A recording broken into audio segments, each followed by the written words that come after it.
नमस्कार. आता आपण पाहत आहोत गणेश पुराण अध्याय 18वा आणि दरवेळी एका वेगळ्या स्तोत्राने अध्यायाची सुरुवात करतो. तर कालपासून जे अर्धस्तोत्र बाकी आहे ते ह्या 3 अध्यायाला वापरते आहे. गौरी पुत्रा तू गणपती, परिसावी सेवकाची विनंती, मी तुमचा चरणार्थी, रक्षिणे सर्वार्थेची स्वामिया. तूच माझा मायबाप, तूच माझा देवराय, तूच करशी माझी सोय, अनाथनाथा गणपती. गजवदना श्री लंबोधरा, सिद्धिविनायका भालचंद्रा, हेरंबा शिवपुत्रा, विश्वेश्वरा अनाथ बंधू, भक्तपालका करी करुणा, वरदमूर्ती गजानना, परश्वास्ता सिंदूरवर्णा, विघ्ननाशका विश्वमूर्ती. विश्ववदना विश्वेश्वरा, मंगलाधीशा परशुधरा, पापमोचना सर्वेश्वरा, दीनबंधू नमन माझे. नमन माझे विघ्नहर्ता, नमन माझे एकदंता, नमन माझे गिरिजासुता, तुझ स्वामिया नमन माझे. हे स्तोत्र बरंच मोठं आहे. उद्याला आपण यातलं उरलेला भाग संपूर्ण करूया. आता ह्या अध्यायामध्ये भगवान विष्णूने मधुकैटभांचा शेवट केला. आता आपण मागचा ह्याने काय बघितलं रेफरन्सनी, की विष्णूच्या कानातून 2 राक्षस निर्माण झाले. मग ते ब्रह्मदेवालाच मारायला उठले. मग ब्रह्मदेवाने विष्णूला जाग केलं, जाग बाबा म्हणून. मग विष्णू पण शेवटी शंकराकडेच गेले आहेत आणि शंकराने पण त्याला गणेशाचाच मंत्र दिला आहे. त्यानंतर त्यांनी ह्या मधुकैटभ नावाच्या राक्षसांचा वध केला. तर आपण आता मागून पुढे उरलेला पाहूया. श्री विष्णूंनी सिद्धिक्षेत्र नावाच्या प्रसिद्ध क्षेत्रात जाऊन उग्र तपश्चर्या केली. या क्षेत्रात विष्णूंनी षडाक्षर मंत्राचा विधीपूर्वक जप केला. बाणास्त्राने त्यांनी प्रथम दिग्बंधन केले, नंतर भूमी शुद्ध केली. म्हणजे बाणाने एक एवढी सीमा आखून घेतली की इथं मी करणार, इथं बसणार. मग त्या भूमीची शुद्धी केली. मग त्यांनी गणेश मंत्राचे विधीपूर्वक अनुष्ठान केले आणि सतत 100 वर्ष तपश्चर्या केल्यानंतर विष्णूला श्री गजानन प्रसन्न झाले आणि म्हणाले, हे गरुडध्वजा, तुझ्या तपश्चर्याने मी संतुष्ट झालो आहे. तुला पाहिजे तो वर मागून घे. माझे स्मरण तू पूर्वीच केले असतेस तर तुला यापूर्वीच जय मिळाला असता. आता हे सिद्धिक्षेत्र म्हणजेच आपल्या अष्टविनायकापैकी सिद्धटेक आहे आणि हा अष्टविनायकामधला दुसरा गणपती आहे. पहिला मोरगावचा गणपती आपण म्हणतो आणि दुसरा हा भीमा नदीच्या काठावरती असणारा आणि जिथे विष्णूंना सिद्धी मिळाली म्हणून त्याला सिद्धटेक असं म्हटलेलं आहे, तोच हा गणपती. हे ऐकून विष्णूंनी श्री गजाननाची स्तुती केली व मधुकैटभाच्या नाशासाठी वर मागितला.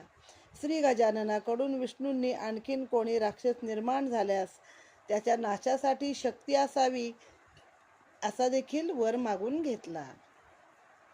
ज्या स्थानावर विष्णूंना श्री गजाननाकडून वरदान मिळाले त्याच ठिकाणी विष्णूंनी एक मोठे प्रशस्त व 4 दरवाजाने युक्त असे मंदिर बांधून त्यात गंडकी शिळेची श्री गजाननाची मूर्ती स्थापिलेली आहे. विष्णूंना त्या ठिकाणी सिद्धी प्राप्त झाली म्हणून सर्व देवांनी त्या मूर्तीला सिद्धिविनायक असे नाव दिले. त्या दिवसापासून सिद्धिक्षेत्र हे सर्व त्रैलोक्यात प्रसिद्ध झाले. त्यानंतर विष्णू पुन्हा मधुकैटभाबरोबर युद्ध करण्यासाठी गेले. बरेच काळ युद्ध झाल्यावर श्री विष्णूंनी त्या 2 राक्षसांना म्हणाले, हे राक्षसांनो, माझे सर्व प्रहार सहन करूनही तुम्ही निभावला.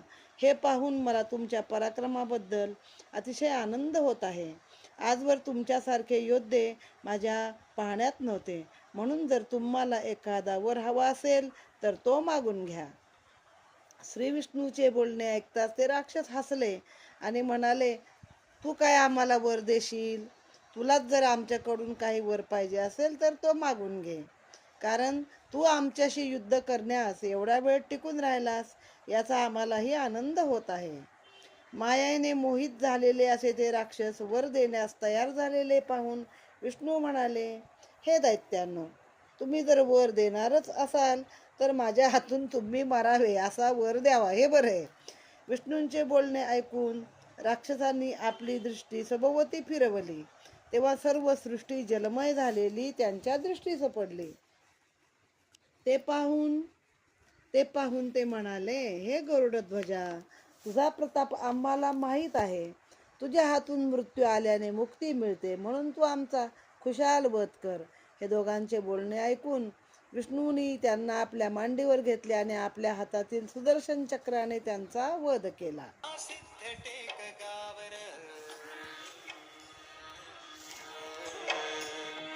पायावरी डोई तुझ्या भगताला पावर,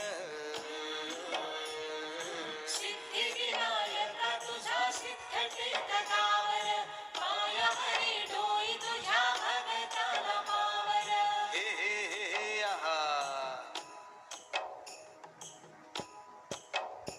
हे दैत्य मधु कैटभान गांजल हे नगर, विष्णू नारायण गाई गणपतीचा मंत्र, राखूस मेल नवाल झालं टेकावरी देऊळ आलं, राखूस मेल नवाल झालं टेकावरी देऊळ आलं. हे लांब रुंद गाभाऱ्याला पितळच मखर, चंद्र सूर्य गरुडाची भोवती कला कुसर, मंडपात आरतीला खुशाल बसा, मंडपात आरतीला खुशाल बसा, अष्टविनायका तुझा महिमा कसा. तर इथं आपण ही सिद्धटेकची कथा ऐकलेली पण आहे. हा अध्याय इथं समाप्त. त्यानंतर भीमराजाची कथा अध्याय 19. ब्रह्मदेवानी केलेली विनंती महर्षी व्यासांनी मान्य केली आणि त्यांनी गणेश महात्म्यासंबंधी आणखीन एखादी कथा सांगायला सुरुवात केली. तेव्हा ते म्हणाले, पूर्वी विदर्भ देशातील कौंडिन्य नगरात एक मोठा पराक्रमी दानशूर असा राजा होऊन गेला. त्याचे नाव भीमराजा. त्याला कित्येक राजे, मांडलिक राजे कर भार देत असत. स्वारीला निघताना त्याच्याबरोबर 10 कोटी हत्ती, घोडे, पायदळ मोठ्या प्रमाणात असे. हजारो ब्राह्मण त्याचे आश्रित होते. त्याला स्वरूप सुंदर चारुहासिनी नावाची पत्नी होती. ती स्वतः पतिव्रता होती. ती नेहमी देवांची, ब्राह्मणांची पूजा करीत असे. ती सदैव पतीच्या अर्ध्या वचनात होती. परंतु या राणीला पुत्र संतती नसल्याने ती फार दुःखी होती. तिचे दुःख पाहून राजा देखील कष्टी होत असे. एके दिवशी तो राजा आपल्या पत्नीला म्हणाला, प्रिये, आपणास जर मुलगा नाही तर राज्य तरी कशाला पाहिजे? तेव्हा आपण अरण्यात जाऊ. जो पुत्रवान नाही त्याला स्वर्गाची प्राप्ती होत नाही. निपुत्रिकाकडील हव्य, देव आणि कव्य श्राद्धासाठी असलेले अन्न त्याला कव्य म्हणतात. पितर स्वीकारत नाहीत. म्हणजे ज्याला पुत्र नाही, बघा त्या काळातलं ते. आता पुत्र किती लोकांना नसतो, एका मुलीवरच थांबतात लोक. पण त्या काळामध्ये होतं की तुम्ही होम हवन केलं तर ज्याला निपुत्रिक आहे त्याच्या हातून देव हवन घेत नाही आणि पितर पण कव्य म्हणजे श्राद्धाचं अन्न स्वीकारत नाहीत. त्यामुळे आपला सर्व जन्म वाया गेला. आता त्यामुळे उत्तम कुल, ग्रह हे सर्व राज्यभोग मला निरुपयोगी वाटत आहेत. तर हे सर्व सोडून आपण काय करूया? आपण अरण्यात जाऊया असं त्याला वाटायला लागलं होतं. मग त्या भीमक राजाने मनोरंजन आणि सुमंत या नावाच्या आपल्या बुद्धिमान प्रधानांना बोलाविले. दोघेही प्रधान चतुर आणि नीतिशास्त्रात पारंगत होते.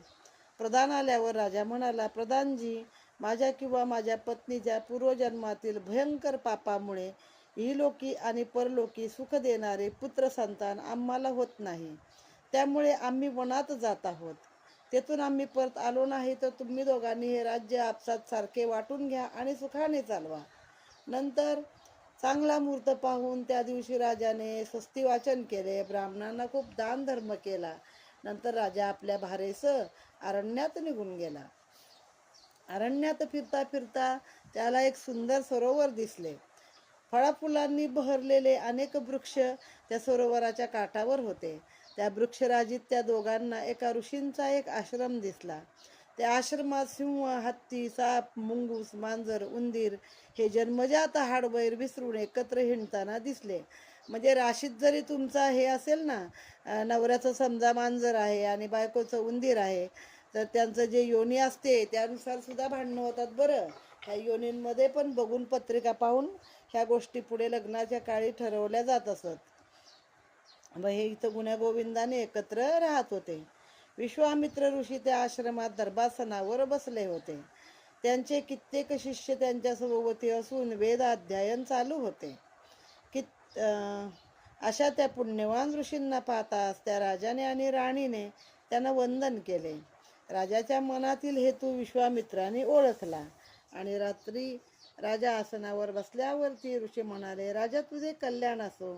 तुला एक सद्गुणी आणि कीर्तिमान असा पुत्र होईल. हे राजा, तू कोठून आलास? तुमची राजधानी कोणती हे तू मला आता सांग. राजा म्हणाला, महाराज, मी विदर्भ देशातील कुंडिनपूर, आता ते रुक्मिणीचं कौंडिन्यपूर हे माहेर आहे बघा, कुंडिनपूर येथील भीम नावाचा राजा आहे. मी पुत्र व्हावा म्हणून तपश्चर्या, दानधर्म, व्रत सगळं काही केलं, परंतु पूर्वजन्मातील काही पापकर्म बलवत्तर असतील, त्यामुळे मला पुत्रप्राप्ती झाली नाही. त्यामुळे राजत्याग करून मी वनात आलो असता मला मोठ्या भाग्याने आपले दर्शन झाले. आपण दिलेल्या आशीर्वादाने मला उत्तम गुणवान असा मुलगा होईल, त्यात शंका नाही. संत समागमाचे फळ हे तात्काळ मिळते खरे आहे, पण मला संतान होऊ नये असे मी पूर्वजन्मात कोणते पाप केले ते आपण मला सांगावे. ते ऐकून विश्वामित्र म्हणाले, राजा, संपत्तीमुळे चढून जाऊन तू कुलाचार सोडलेस. ज्यांना वेदशास्त्रे, पुराणे आणि लौकिक विषयाचे उत्कृष्ट ज्ञान आहे असे सत्पुरुष नेमाने श्री गणेशाचे पूजन करतात. तुझी कुलदेवता श्री गजानन असूनही तू त्याचे पूजन केले नाहीस, त्यामुळे त्या देवादिदेवाचा तुझ्यावरती कोप झाला आहे, म्हणून तुला संतती नाही. तुझ्या पूर्वजांचे चरित्र तू सावध चित्ताने ऐक. भीम याच नावाचा तुझा 7वा पूर्वज एक राजा होता. त्याला कमला नावाची भार्या होती. म्हणजे जी आपण परदेशात पद्धत बघतो ना, की 5वा फ्रान्सिस राजा, 3रा एडवर्ड, तर तशी आपल्याकडे पद्धत होती. आता ह्याच्या पाठीमागे 7 पिढ्या भीम नावाचाच एक त्याचा पूर्वज होता. त्याला कमला नावाची भार्या होती. परंतु खूप दिवसांत तो मुलगा झाला, परंतु तो मुका आणि बहिरा होता. शिवाय त्याच्या अंगाला अनेक क्षते पडल्यामुळे त्यातून वाहणाऱ्या रक्ताची सर्वत्र दुर्गंधी येत होती. मग त्याला एखादा रोगच होता असा की सगळ्या अंगाला भोकाने रक्तपू त्यातनं वाहतोय. शिवाय तो मुलगा कुबडाही होता. असा मुलगा आपणास झालेला पाहून कमला राणी फारच दुःखी झाली. ती म्हणाली, अशा मुलापेक्षा मला मुळीच मुलगा झाला नसता तरीही बरे झाले असते. जर देवादिदेवा याला किंवा मला मरण देईल तर फारच उत्तम होईल. अशा तऱ्हेचा मुलगा जवळ घेऊन मी आपल्या आप्तेष्टांना कसे तोंड दाखवू? असे म्हणून ती कमला अति दुःख वेगाने रडू लागली. तिचा तो आक्रोश ऐकून राजा प्रसूतिगृहात आला. ते बालक आणि त्याच्याकडे पाहणारी रडणारी पत्नी पाहून राजा शांतपणे म्हणाला, राणी, तू असे दुःख करू नको. सुखदुःख ही पूर्वजन्मातील कर्माप्रमाणे माणसाला भोगावी लागतात. सुखदुःख हे फार काळ टिकतही नाही. आज जो दुःखी असतो तोच उद्या सुखी असतो. म्हणून तू शोक करू नको. हाच बालक नंतर सुंदर आणि सुदृढ होणार नाही असे आपण का समजावे? याच्या पूर्व कर्माप्रमाणेच याचे प्राक्तन आहे तसे होईल. मणी, मंत्र आणि औषधी याचे अलौकिक असे सामर्थ्य असते. आपण व्रत, दान, तपश्चर्या, यात्रा वगैरे पुण्यकृत्यांनी या मुलाच्या कल्याणाचा प्रयत्न करू. इथे हा अध्याय समाप्त. 19वा. ओम गम गणपतये नमः. त्यानंतर अध्याय सुरू झाला 20वा. त्यानंतर राजाने ब्राह्मण, ज्योतिषी, साधू वगैरे मंडळींना बोलावून त्यांना वस्त्रालंकार देऊन संतुष्ट केले. राजाने त्यांच्याच संमतीने आपल्या मुलाचे दक्ष असे नाव ठेवले. मुलासाठी राजाने मंत्र, तंत्र, नाना प्रकारची औषधे इत्यादी सर्व उपाय केले, परंतु काहीच गुण झाला नाही. स्वतः राजाने 12 वर्षे उत्कट तपश्चर्या केली, परंतु तरीही तीही सार्थकी लागली नाही. तेव्हा राजा अस्वस्थ झाला. त्याला संतापही आला. रागाच्या भरात राजाने कमला राणीची निर्भत्सना केली आणि म्हणाला, तुझ्या आणि तुझ्या मुलाचे इथून पुढे मी तोंडही पाहणार नाही. असे म्हणून त्याने त्या दोघांना नगराच्या बाहेर घालवून दिले. आधी त्यानंच राणीला ज्ञान शिकवलं सगळं, पण आता काही होत नाही म्हणलं की मात्र त्याचा संताप आला बाहेर. हो, की तुझं आणि तुझ्या पोराचं मी तोंड पाहणार नाही असं म्हणून दोघांना त्यांना हाकलून दिलं. आता आईची तरी काय चूक आहे, तुझं पण पोर आहे ना बाबा. आपल्या मुलाला घेऊन कमला राणी गावोगावी भिक्षा मागत भटकत असता चोराने तिला लुबाडून तिच्या अंगावरील अलंकार हिरावून घेतले. नंतर तिने एका नगरीमधील मंदिरात जाऊन मुक्काम केला. पुढे एकदा मुलाला मंदिरात ठेवून भिक्षा मागण्यासाठी ती बाहेर गेली असता महान भगवत भक्त अशा ब्राह्मणाच्या शरीरावरून आलेल्या वाऱ्याच्या स्पर्शाने तो राजपुत्र व्याधीतून मुक्त झाला. त्याचे सर्व अंग सुंदर झाले. परत आल्यावर आपल्या मुलाचे ते सुंदर आणि निरोगी शरीर दिसताच राणीला खूप आनंद झाला. मंत्र तंत्र औषधे तपश्चर्या इत्यादी उपायांनी पण जे कार्य साध्य झाले नाही ते एका भगवत भक्त ब्राह्मणाच्या अंगावरून आलेल्या केवळ वाऱ्याच्या स्पर्शाने झाले. त्यामुळे ती चकित झाली. त्यानंतर जेव्हा ती दोघे नगरात भिक्षेसाठी जाऊ लागली तेव्हा नागरिकही त्यांना अगत्याने बोलावून भोजन देऊ लागले. अनेक लोकांनी त्यांना नवी जुनी वस्त्रे दिली आणि पात्रही दिली. म्हणजे आधी या पोराकडे बघून यांना सगळे हाकलतच असतील. अशा अवस्थेत बरेच दिवस गेल्यावर त्या राजपुत्राने गजाननाच्या उपासनेचा प्रारंभ केला. प्रारंभी ओम गम गणपतये नमः असा 8 अक्षरी मंत्राचा जप त्याने एका पायाच्या अंगठ्यावर उभे राहून सुरू केला. राजपुत्राची ती एकनिष्ठ उपासना पाहून श्री गजानन त्याला प्रसन्न झाले. त्याच्या समोर प्रगट झाले. 4 हात, हत्तीसारखे सोंड, मस्तकावर सूर्यासारखा तेजस्वी व रत्नजडित असा मुकुट, पितांबर असे गजाननाचे स्वरूप एक क्षणभर त्याला दिसले. तेवढ्यात भगवंताने ब्राह्मण रूप धारण करून त्या दोघांना मी प्रसन्न झालो आहे इच्छेप्रमाणे वर मागा सांगितले. त्यावेळी राजपुत्र दक्ष नमस्कार करून म्हणाला, महाराज, तुम्ही आत्ताच मला आपली 2 रूपे दाखविली. त्या योगाने माझ्या जन्माचे सार्थक झाले आहे. आपण अनंत रूपे धारण करून भक्ताच्या इच्छा पूर्ण करता. सर्व शास्त्रे, उपनिषदे, पुराणे, इतिहास हे सर्व तुमचीच स्तुती करतात, तुमचे महात्म्य सांगतात. मनोविकारावर तुमच्यामुळेच विजय मिळतो. त्यावर गजानन प्रसन्न होऊन मधुरवाणीने म्हणाले, दक्षा, मी तुला वर देत नाही, कारण तो अधिकार तुझ्या बाबतीत माझ्या भक्ताचा मुद्गलाचा आहे. त्याच्या अंगावरून येणाऱ्या वायूमुळे तुझी कांती दिव्य झाली. आता हे मुद्गल ऋषी पण प्रचंड गणेश भक्त आहेत, त्यांचा तो वारा आला होता. तोच तुला उत्तम वर देईल. याप्रमाणे सांगून गजानन गुप्त झाले. ते पाहून दक्षाला फार वाईट वाटले व तो रडू लागला. गजानन कुठे गेले हो, मला गजानन कुठे आहेत ते दाखवा, असे म्हणून रडत रडत तो जमिनीवरती लोळू लागला. असा इथे अध्याय संपलेला आहे. असे एकंदरीत आपण 18 ते 20 3 अध्याय या अध्यायामध्ये आपण कव्हर केले आहेत. ओम गम गणपतये नमः.